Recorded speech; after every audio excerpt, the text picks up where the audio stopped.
ها د ورور سوال کړی دی او ډیر فایدمن سوال دی. هغه سوال دا دی چې کله نا کله موږ موبایل ته ناست یو، موبایل ګورو او په هغې کې د تلاوت څه کلیپونه راشي، هغه موږ واړو تلاوت وانه ورو، په دې به الله موږ رانیسي که نه به رانیسي؟ ډېر ښه سوال دی. دوی زموږ سره کېږي ډېر، موبایل ګورو د یو بل څه دپاره په منځ کې تلاوت راشي، په دې به الله ما نیسي او که نه چې کله زه دا دغه شان واړوم او وای نه اورم، که نه دا ورور وایي که نه دا د قرآن نه په هجرت کې راځي، لکه قرآن نه هجرت کول. په دې مونږ مخکې بحث کړی چې قیامت په ورځ به پیغمبر صلی الله علیه وسلم الله ته وایي، قرآن کې دا خبره ده، وقال الرسول یا ربي ان قوم اتخذوا هذا القرآن مهجورا. ای رب زما دی قوم د قرآن نه هجرت کړی، د شکایت به کوي الله ته. آیا دا هم د قرآن نه هجرت کول دي چې مخې ته ستا څه مقطع راله د قرآن د یو قاري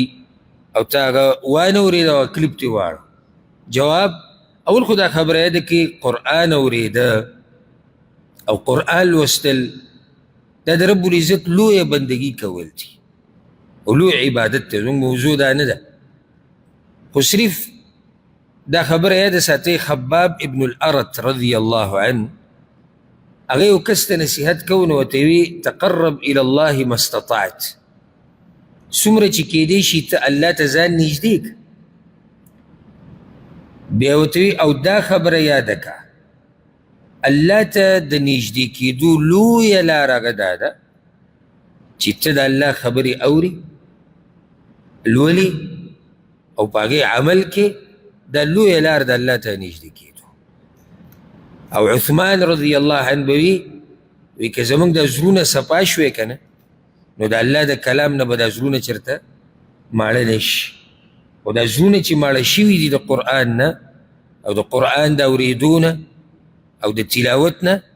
نو د هغې لویه وجه دا ده چې زموږ زړونه خراب شوي دي. او چې زړه صفایي که نه نو دا چېرته هم د الله په کلام باندې مړیږي نه. دی وایي چې ما په مخه اورېدې، په مخه مې تلاوت کولی، د دې ترجمه، د دې تفسیر، او چې څومره پکې ورننوځي ښه ولا خوند ورکوي.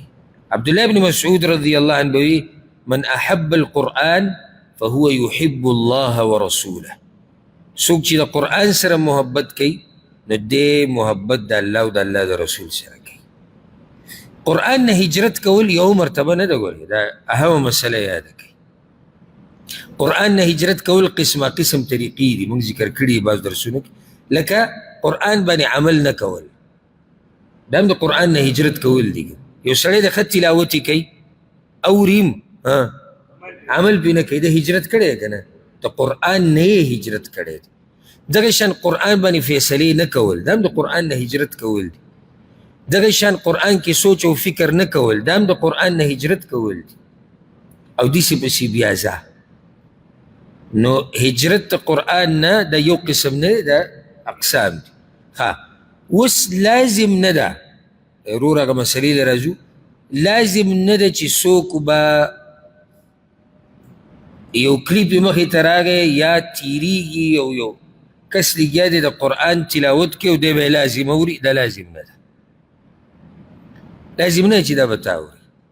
او په دې دلیل دی امام بخاري دا اثر راوړی دی چې عثمان رضی الله عنه په یو کس باندې تیر شو جومات کې،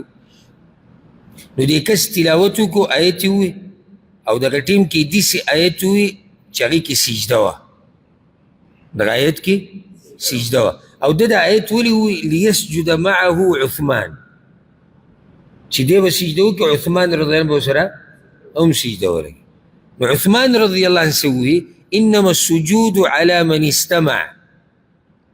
سجده به هغه کس کوي چې هغه ورته غوږ یښودی ثم مضى ولم یسجد، او لاړ سجده یې ونه کړه. معنی دا چې دې ټیم کې د هغه تلاوت ته یې غوږ نه و یښودی، دا بدلیل دی. نو عثمان رضی الله عنه تیر شو په دغه قاري باندې چې هغه د قرآن تلاوت کوو هغه آیت وي سجدې والا چې عثمان رضا به هم راشي سجده به ولګي هغه یاره سجده په هغه چا دی چې هغه قرآن ته غوږ ایښودی مونږ غوږ نه دی ایښودی نو که چېرته یو مسلمان مخې ته یو کلیپ راشي او به یې کې تلاوت یو دی واړی نو په دې کې څه حرج نشتی خو او دا خو ډېر اهم دی خو د مصروف ای په هغه څه کې چې د دپاره فایدهمن یا دین کې یا دنیا کې لکه یو سړی دی هغه یو د دین څه کار کې لګیا دی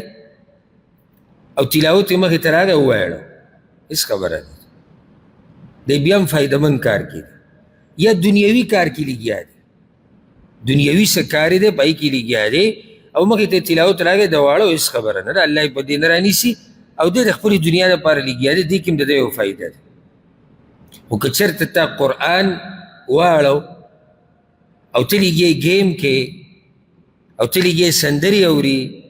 او ته لګیې ټیک ټاک کې فحاشیانې ګوري او ته د ډمانو ویډیوګانې ګوري او ته دروغ او مسخرې او ټوکې ټکارې ګوري نو دا تاوان دی او لوی تاوان دی چې دا خبره ورسره یاده کړه که په دې حال کې دی دا کلیپ اړولی نو د کلیپ دا اړول او د دې تېرول دا ستا تاوان دی او لوی تاوان دی ولې ځکه چې موږ خو تا ته وایي چې کلیپ واړوه هېڅ خبره نه ده که ته یو دیني کار کې لګیې ستا ګټه ده او که ته دنیوي کار کې لګیې دا هم ستا ګټه ده خو چې نه دیني ګټه ده نه دنیوي ګټه ده او ته په ګناهونو کې اخته یې او د هغې په منځ کې ته د الله کلام هم واړې نو په تاوان د پاسه تاوان دی